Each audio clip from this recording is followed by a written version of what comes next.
நான் விளக்காக இருப்பேன். விளக்காக இருப்பேன். நான் படகாக இருப்பேன். படகாக இருப்பேன். நான் ஏணியாக இருப்பேன். ஏணியாக இருப்பேன். அடுத்தவரின் துன்பத்தை துடைப்பேன். துடைப்பேன். மன நிறைவோடு வாழ்வேன். மன நிறைவோடு வாழ்வேன். செய்வீர்களா?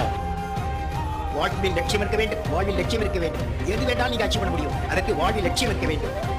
அந்த லட்சியத்தை அடையக்கூடிய அந்த அறிவை தேடி பெற வேண்டும். அதான் புத்தகம். கடும் உழைப்பு வேண்டும். பிரச்சனைகளை கண்டு பயப்படக்கூடாது. பிரச்சனை தோல்வி அடைக்க வேண்டும். வாழ்வில் நல்லொழுக்க வேண்டும். இவை இருந்தால் நாம் எல்லோரும் என்றென்றும் வெற்றிதான். நீங்கள் அவசியம் வெற்றி அடைய வேண்டும்.